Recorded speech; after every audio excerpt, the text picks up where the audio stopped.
Hello, my name's Stephen. Today I've got good news for you because we're looking at the Good News Bible, or the Good News Translation.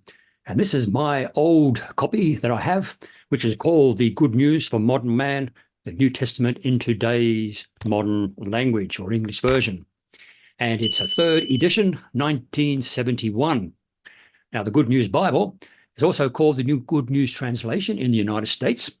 And it is an English translation of the Bible by the American Bible Society. It was first published as the New Testament, such as I have here, under the name of Good News for Modern Man in 1966. That's going back quite a while. It was anglicised, which means it was more suitable for the British Commonwealth, for Australia, for England, etc., by making the measurements in metric. And it was formerly, as I said just a moment ago, called Today's English Version. Today's English Version, the TEV. But in 2001, it was renamed the Good News Translation. Why? Because the American Bible Society wished to improve the Good News Bible's image as a translation where the public had a perception as a paraphrase, which I think when it first came out, or when I was perhaps in my teens or in my 20s, etc., looking at different Bibles, at the time all I had was the King James, etc., I would see the Good News for Modern Man Bible or New Testament floating around, and I would think that, oh wait, it's just a paraphrase, or it's just suitable for children, it's just suitable for teenagers or whatever, but not for adults. And so then in 2001, the American Bible Society tried to correct that impression by calling it an actual translation and an actual Bible itself. Now, the Good News Translation, or the Good News Bible, is a multi-denominational translation with editions used by many, many different types of Christian denominations across the spectrum around the world. Let's just have a read of a couple of passages, and they're going to be slightly long, but it just gives you an idea of what the Good News Bible sounds like. The passage you're going to have a look at, first of all, is Romans chapter 7, and verses 14 and onwards. It's a well-known passage, but let's just hear how the Good News Bible reads. We know that the law is spiritual, but I am mortal man, sold as a slave to sin. I do not understand what I do, for I don't do what I would like to do, but instead I do what I hate. When I do what I don't want to do, this shows that I agree that the law is right. So I am not really the one who does this thing. Rather, it is the sin that lives in me. I know that good does not live in me, that is, in my human nature. For even though the desire to do good is in me, I am not able to do it. I don't do the good I want to do. Instead, I do the evil that I do not want to do. If I do what I don't want to do, this means that I no longer am I the one who does it. Instead, it is the sin that lives in me. So I find that the law is at work. When I want to do what is good, what is evil is the only choice I have. My inner being delights in the law of God. But I see a different law at work in my body, a law that fights against the law that my mind approves of. It makes me a prisoner to the law of sin, which is at work in my body. What an unhappy man I am. Who will rescue me from this body that is taking me to death? Thanks be to God, through our Lord Jesus Christ. That's a bit of a tongue twister. But it's interesting how the actual Good News Bible, Good News Translation actually reads and makes it flow together. One more passage, let's have a look at Revelation chapter 13. This is Revelation 13, 1 to 10. And this is the Apostle John talking. And I saw a beast coming up out of the sea. It had 10 horns and 7 heads, with a crown each of its horns, and a wicked name written on its heads. The beast I saw looked like a leopard, with feet like a bear's feet, and a mouth like a lion's mouth. The dragon gave the beast his own power, his throne, and his vast authority. One of the heads of the beast seemed to have been killed, but the fatal wound had healed. The whole earth was amazed and followed after the beast. All people worshipped the dragon because he had given his authority to the beast. They worshipped the beast, saying, "Who is like the beast? Who can fight against it?" The beast was allowed to say terrible, wicked things, and it was permitted to have authority for 42 months. It began to curse God, his name, the place where he lives, and all those who live in heaven. It was allowed to fight against God's people and to defeat them, and it was given authority over every tribe, nation, and language, and race. And all the people living on earth will worship it. That is, everyone whose name has not been written before the world was created in the book of the living that belongs to the Lamb that was killed. Listen then, if you have ears to hear with, whoever is meant to be captured will surely be captured. Whoever is meant to be killed by the sword will surely be killed by the sword. This calls for endurance and faith on the part of God's people. So there's a lot of allegories and imagery there in that passage, but the Good News Bible draws it out in a more readable form and understandable form. So how did then the Good News Bible, or the Good News Translation, how did it begin? Well, its beginning, it can be traced back to a request made by certain people in Africa and the Far East, missionaries or perhaps even churches themselves, and they requested to the American Bible Society that they needed a Bible that was easier to read, because a lot of the African people only had limited English, limited education, and they found the King James and other Bibles at the time harder to read. And so in 1961, a Home Missions Board also made the request for the same type of translation.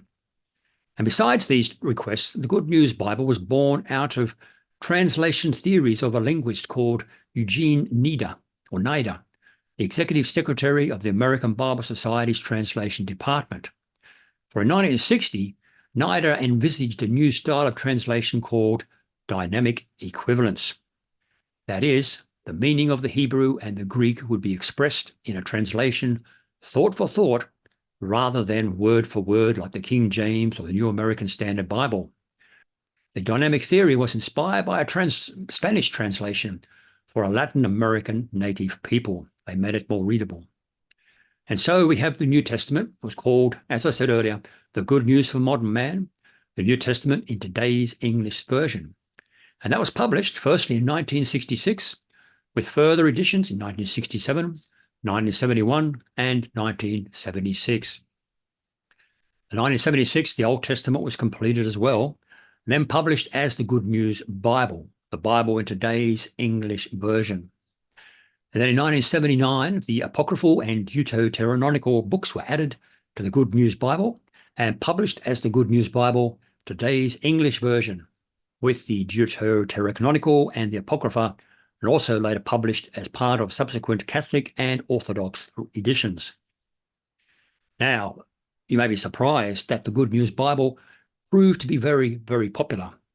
By 1969, that's 3 years after it was published, the Good News for Modern Man had sold 17.5 million copies. That's 17.5 million copies. That's a lot of Bibles. But then by 1971, it had sold 30 million copies around the world. And it was so popular at the time and easy to read and understood by people that even people like the great evangelist Billy Graham used it in many of his crusades around the world. So what is the translation style? It is written in simple everyday language, as we saw. The intention was that everybody could read it and appreciate it. So let's just have a look at our trusty spectrum chart that many of you have already seen before. So this is our English Bible translation comparison, as we like to call it. Over here on the left-hand side, we have word for word or formal equivalence. And we come in with Bibles such as the New American Standard Bible, the Modern English Version, the Amplified here, and also in the extreme left-hand side, we have the interlinear, where it is basically word for word Hebrew and Greek into English. Then as we move towards the right, we have thought for thought or dynamic equivalence. We have the New International Version, for example, the New English Translation, and other ones such as that, where they, as I said earlier, they started to move away from just word for word from the Greek and Hebrew and to make it more readable and understandable what were the writers of these various books and scriptures trying to actually say. And then as we move right to the right-hand side, we have the paraphrase, which we have Bibles such as the Message Bible and the Living Bible, etc. And some people like the paraphrases, others prefer the word for word and disdain the paraphrases. So where then is the Good News Translation? Well, here is the Good News Translation. It is basically just on the edge of the thought for thought. So still in the thought for thought or dynamic equivalent area, but with a tendency towards being very easy to read and a bit paraphrasy, but more thought for thought.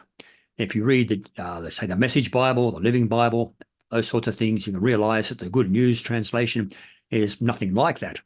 And it's just a more readable version, really, of the New International Version.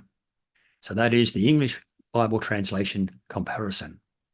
Now, from the Good News website itself, it reads, regarding to the translation style, the basic text for the Old Testament is the Masoretic text, which many Bibles used, made available through printed editions published by the UBS, and since 1977 under the title of Biblia Hebraica Studigat Sententia. In some instances, the words of the printed consonantal text have been divided differently or have been read with a different set of vowels. At times, a variant reading in the margin of the Hebrew text has been followed instead of the reading in the text itself.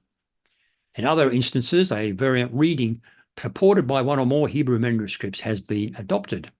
Where no Hebrew sources yields a satisfactory meaning in the context, the translation is either followed one or more of the ancient versions, for example, Greek or Syriac or Latin, or has adopted a reconstructed text technically referred to as a conjectural emendation, based on scholarly consensus, such as departures from the Hebrew are indicated in footnotes. And then in the New Testament, it says the basic text for the translation of the New Testament is the Greek New Testament, published by the United Bible Society in 1975. Based on a few instances, the translation is based on a variant reading supported by one or more Greek manuscripts that were around at that time. Not the Textus Receptus, but the more modern versions of it. So that is a brief rundown or overview of the Good News translation or the Good News Bible. And as you saw, this is one of the older ones, a 1971 version, which is getting up there in quite a few years, over 50 years old. And how many of you, I'm sure many of you know the Good News Bible, probably even have a copy of this paperback Bible like this one in your cupboard somewhere, in a bookshelf somewhere, especially a lot of churches have them laying around even today. If you have one of these Good News Bibles, do you still read it? What do you think of it? Make a comment in the section down below. I hope you enjoyed this video. If you did, please like, subscribe, and share so more people may see it. Until next time, God bless.